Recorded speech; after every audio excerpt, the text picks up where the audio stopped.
Hola, yo soy Ere. Y yo soy Draco, y esto es... Invite. Y el día de hoy vamos a comentar sobre una película ya bastante viejita. Creo que Eren no habías nacido cuando esta película No. salió, pero no, ya tenía 6 años más o menos. Según mis cálculos, sí. Sí, tenía 5. Ajá. 5 años. Pero es muy buena y a pesar de eso se sabe poco de ella. Vamos a comentarla, se llama Steam Boy y a ver qué es lo que opina. Steam Boy, todo vapor, lo mejor del vapor, es steampunk en todos lados. Gran Bretaña, hecha por japoneses, porque es una película de anime, entonces es como extraño, pero por eso vamos a comentarla, porque es muy interesante. Y hablando de animación, ¡guau! Una maravilla. Pero bueno, hablamos del director primero. ¿Quién es el director? El director es Katsuhiro Otomo, que es el mismo director de Akira, para las generaciones un poco más añejas, como mi caso. Akira es una película de culto hoy en día por todo lo que representa, pero sobre todo por la época en la que se hizo. Es de 1988. Muchos de los que nos ven y nos siguen ni siquiera habían nacido todavía, creo que es tu caso también. Sí. Y sí la recomendamos mucho a Akira, échenle un ojo porque se convirtió en una película de culto por muchas razones, entre ellos la animación tan lograda, cuando todo se hacía a manita y había que pintar cada cuadro también por equipos gigantescos de personal, entonces valía mucho la pena. Y este mismo director es el que nos trae ahora Steam Boy, que es una muy buena película, pero no tuvo el mismo éxito que Akira. ¿Pero de qué trata Steam Boy? Bueno, se centra en sí la película en este chico, ¿no? ¿Cómo se llama? Jesse Steam, ¿no? Se apellida Steam y se llama Roy. Roy Steam. Roy Steam, que un dato curioso, si la vemos en español, la voz es la misma que Harry Potter, cuando es chiquitito, en la primera. Bueno, de este niño que, de hecho, es un genio, ¿no? Hablando de maquinaria y todo eso. Pero ni siquiera se ve como que es como un super genio, pero le sabe, ¿no? O sea, nos damos cuenta de que le sabe. Su papá y su abuelo también trabajan en esto de las maquinarias, porque lo de ese día es el vapor y el steampunk. Entonces es una Gran Bretaña antigua. Sin embargo, su papá y su abuelo están en Estados Unidos.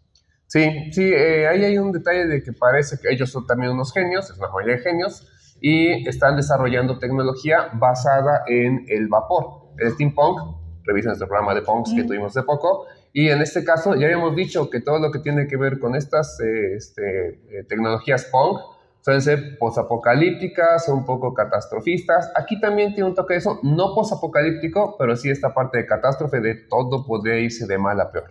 Y de repente no nos vamos como que tantísimo a la catástrofe, sino que se enfoca un poco más en esta parte de cómo ocupamos la tecnología, no para hacer algo como hermoso, no para hacer arte, no para llevar no, como que nuestra parte principal no es mejorar tal vez la experiencia de usuario, sino que la enfocamos más a la guerra, ¿no? Que en ese tiempo, que es inspirada en Gran Bretaña del año del siglo XIX. Sí, es una época victoriana, sí, Gran Bretaña victoriana. La revolución industrial, entonces como que pues sabemos incluso en la historia, ¿no? Que todos los avances eran enfocados hacia la guerra, que todo ingreso, todo era enfocado hacia hacer nuevos armamentos, etcétera, nuevas innovaciones para poder ganar territorio, etcétera, lo que sea.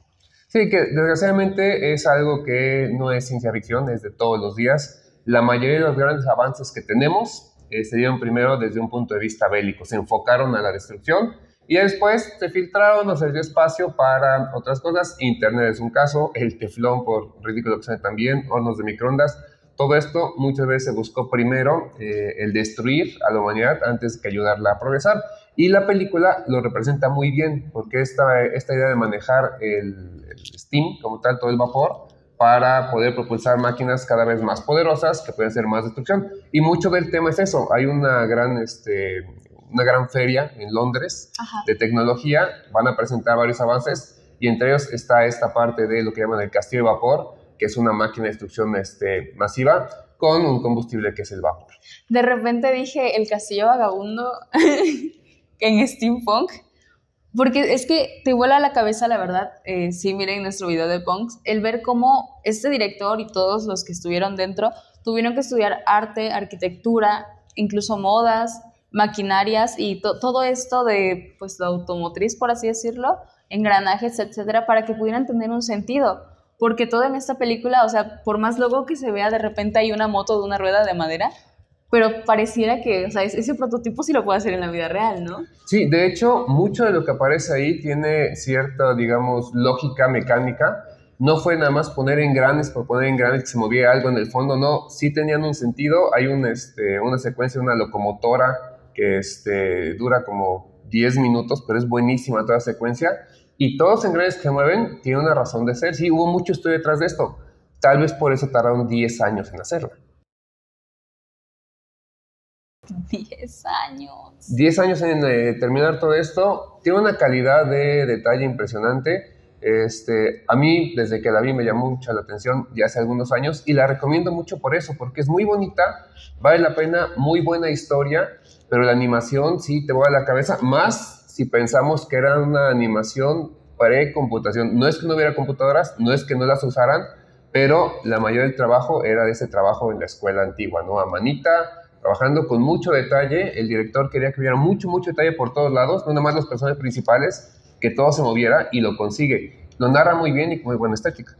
Ajá, y hablemos un poco de la técnica de animación. Es 2D con 3D, sin embargo, si te das cuenta dónde está el 3D, ya pues con el ojito, ¿no? Es como de, sí está ahí, sin embargo no te salta demasiado. Hay películas más recientes que dices, ay, se ve mucho, se ve muy falso. La Sirenita. Pero, Pinocho. No, la del Toro, la otra. Pinocchio, la del Pinocho, Toro, sí. Pinocchio, no, Pinocho. Pero, por ejemplo, en ese momento que fue 2004 la película, se ve bastante bien y de repente bastantes efectos fueron hechos a manita. O sea, todo es Tradigital, que recordemos en nuestro video de animación tradicional, es dibujar cuadro por cuadro, movimiento por movimiento a mano. Entonces es una locura. Aparte, hablando del lenguaje cinematográfico, usan movimientos de cámara, se llaman arcs, es hacer como que esto. Entonces, cuando es un dibujo es completamente plano, pero lograr que sea tridimensional con puros dibujitos, y es un recurso que usan demasiado. Sí. O sea, imagínense todo el trabajo que hay ahí para poder hacer estos movimientos de cámara impresionantes, para dibujar todo esto, y súmale engranajes, súmale locomotoras, súmale un montonal de cosas. No, es una cosa impresionante, una película maravillosa que desgraciadamente, viene la mala noticia, no recaudó ni siquiera lo que costó. Costó 26 millones de y dólares. recaudó 18, casi 19 millones de dólares. Información en Wikipedia, porque es un poco encontrar información, hay quien dice que 20 y tantos, pero la verdad es que en todos coinciden, no recaudó ni lo que costó. En su momento, ¿por qué fue un fracaso? Bueno, hay muchas situaciones. La primera es una película muy larga, dura 2 horas. Las películas de animación suelen ser más cortas, por lo que dice, ¿no? O sea, el estar dibujando, pues vas a tardar mucho. Tardaron 10 años en eso, había que pagar a las personas, ahí se fueron sus 20 millones de dólares. Después, no hubo mucha promoción. ¿Qué? ¿Cómo que no? Y tal vez ese fue el factor más importante de que fuera un fracaso. Si haces algo tan bueno, pero no lo promocionas, la gente no se entera y no lo va a ver. ¿Sí? A veces tendrás suerte, a veces en el boca a boca. No era un momento todavía de internet en el que se hicieran virales las cosas. Era el que fue al cine y medio la comentó. En muchos cines no llegó. En otros cines, aquí en México no pasa, pero en otros países sí, se cobra según la película. Esta era más cara. Entonces, pagar su entrada era un poco más caro por lo que había costado. Entonces, fueron varios factores ahí que hicieron que no fuera tan conocida y no tuviera ese éxito que debió ser. De veras, la recomendamos mucho para que le echen un ojo porque vale mucho la pena. Y hay otro factor también muy importante que hemos estado hablando en varios programas, que es estudiar tu mercado. Recordemos que esta película es animación, es un anime, es animación sí, pero es anime, ¿no? Entonces, anime es que fue hecha en Japón, tal cual. Y esta película en ningún punto te muestra algo de Japón. En ningún punto. Es una película, sí, anime, inspirada en Gran Bretaña y utilizando también estadounidenses, que son todos los protagonistas, y ya está, ¿no? Y bueno, si salió en Japón, para japoneses, el estudio de mercado no fue muy acertado. Sí, más hablamos de un Japón que sabemos que históricamente no tiene un buen trato con aquellos que soltaron 2 bombas atómicas encima. Entonces sí, lo que dice tiene todísima la razón. Si no conocemos el mercado, a nuestro público, de quién lo va a ver, quién lo consume, puede pasar esto, porque estoy seguro que si en la historia hubieran cambiado esta parte de que era Gran Bretaña y Estados Unidos, por algo que tuviera que ver con Japón, te hubiera quedado sin ningún problema, o sea, Gran no era Bretaña y difícil. Japón.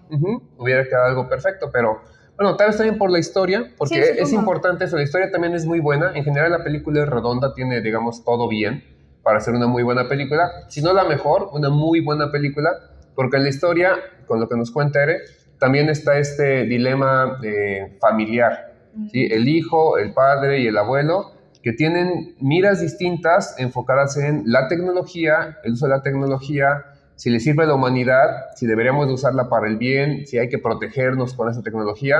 Entonces toca algunos temas filosóficos muy interesantes de cultura, de sociedad, que hace que se vuelvan muy buenos. Tal vez también por eso que con Japón hubiera funcionado más. Sí, y insistimos, es una película muy buena, sí es de 2 horas, pero es que no se siente, o sea, que sí, que te habla de historia y que los comentarios es como de, oh, vi un libro de historia, porque se siente muy estudiado, se siente muy real, es como de, como eso sí pudo haber pasado, y de repente el vapor tal vez sí puede hacer eso, pero también tiene sus lados muy cómicos, ¿no? Tenemos de repente el descanso cómico de una niña, una chica que se llama, no me acuerdo, No me acuerdo, Lucina. algo, ahí aparece el nombre. Tiene un perrito y todo es muy chistoso y de repente los comentarios y también te das cuenta un poco que ella es la parte económica, ¿no? Sus papás son los que financian todo eso y cómo la hacen a un lado de sí, sí, cállate o sí, no importas, cállate. Y de repente hay una escena que creo que es de mis favoritas donde ella, o sea, es como de yo soy rica y yo tengo todo el poder que quiero y que no sé qué y se mete en un campo de batalla y va caminando y cruzando hasta que ella se da cuenta que los del campo de batalla son personas, porque para ella eran máquinas de, estamos luchando, bueno. Y de repente ve pues, a una persona pues, morir y es como de, ok, esto es real. Entonces es un momento de catarsis muy raro. Hay muchos momentos fuertes, no fuertes así de, súper impactantes, sino como de que te hacen pensar un poquito del contexto, ¿no? Es muy Sí, bueno. porque tiene un contexto político, pero no es esa política rampante en la que uno tiene que tomar bandos. Al contrario, hay un momento en el que no apoyas a ambos, pero los entiendes. Y todos estamos de acuerdo que la destrucción, la guerra, todo eso no es algo que le convenga a la humanidad, no queremos eso, pero sí entiendes puntos de vista, todos pueden estar equivocados y a veces tener un poquito de razón. Y justo en ese espacio es donde el protagonista, este chico, pues tiene que ver, o sea, qué es lo correcto, qué es lo que se debería hacer con esta pues, decisión de apoyo a mi padre, apoyo a mi abuelo, apoyo a un país, a otro, lo que yo creo. Se vuelve interesante, vale mucho, mucho la pena para echarle el ojo. Sí, y pues, ¿qué más que dejarlos como con la pregunta de ¿para qué sirve la ciencia, no? ¿La usarías para defenderte? ¿La usarías para entretenimiento? ¿Para qué te sirve la ciencia? ¿Qué función tiene y cuál le das? Y pues bueno, sin más que decir, Esto fue, miren Steam Boy. Échenle un ojo, vale la pena. Es difícil encontrarlo, no está en cualquier plataforma. Creo que por ahí, por algunas plataformas sociales como Facebook la podrían encontrar. No es que lo recomendemos, pero pasa. Y además, En otra vez, español. es difícil de encontrar. Entonces, ahora sí que véanla como puedan. Sí. Y pues bueno, ahora sí. Esto fue In Between y Anímense a escucharnos.